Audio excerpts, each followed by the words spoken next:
Hello friends, welcome back to join talks. ఎలా ఉన్నారు అందరూ? ఎండలు తగ్గిపోయినాయి కదా. ఇప్పటి నుంచే కొంచెం జనాలు తిరగటం మొదలు పెట్టేశారు. కానీ అట్లీస్ట్ ఒక సన్ స్క్రీన్ వాడండి, ఇట్స్ ఎ బేసిక్ థింగ్ కాబట్టి. అండ్ ఇప్పుడు మనం స్కిన్ అండ్ హెయిర్ గురించి ఏం మాట్లాడబోవట్లేదు. జోయిన్లో ఏం సర్వీసెస్ ఉంటాయో నేను చెప్పాలనుకుంటున్నాను. సో అందరూ ఏమనుకుంటున్నారంటే ఇది కంప్లీట్లీ ఎస్థెటిక్ క్లినిక్ అనుకుంటున్నారు. లేదు, యాక్చువల్లీ లోపల యూనిసెక్స్ సెలూన్ కూడా ఉంది. అండ్ ఇంకొక ఇంట్రెస్టింగ్ పార్ట్ ఏంటి అంటే, మీరు జనరల్గా ఫేషియల్స్ ఎక్కడికైనా వెళ్ళారు అంటే మీరు అడిగింది చేస్తారు. కానీ మా వాళ్ళు ఏంటంటే మీ స్కిన్కి సూట్ అయ్యేది చెప్పి మీకు ఇష్టం ఉంటేనే చేస్తారు, ఏది ఫోర్స్ చేయరు. ఎందుకు అంటే మీరు ఒక సిట్టింగ్ చేయించుకున్నా అది రిజల్ట్ ఉండాలనేది మా ప్రయత్నం.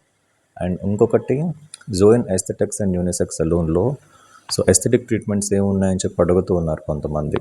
జనరల్గా చూసుకుంటే స్కిన్కి హెయిర్కి సంబంధించి డాండ్రఫ్ ఇష్యూస్ అవ్వచ్చు, హెయిర్ ఫాల్ ఇష్యూస్ అవ్వచ్చు, లేకపోతే హెయిర్ థిన్నింగ్ అవ్వచ్చు, అండ్ స్కిన్కి సంబంధించి యాక్నీ ఇష్యూస్ కానీ, లేకపోతే పిగ్మెంటేషన్ ఉన్నా, యాంటీ ఏజింగ్ ట్రీట్మెంట్ కావాలన్నా, ఇట్లాంటి ఎస్థెటిక్ ట్రీట్మెంట్స్ చాలా ఉన్నాయి. డౌట్ ఏమైనా ఉంటే డిస్ప్లే మీద ఉన్న నెంబర్కి ఫోన్ చేసి నన్ను కలవాలనుకుంటే అపాయింట్మెంట్ తీసుకొని రండి. ఇంకొక వీడియోతో మళ్ళీ కలుద్దాం ఫ్రెండ్స్. బాయ్.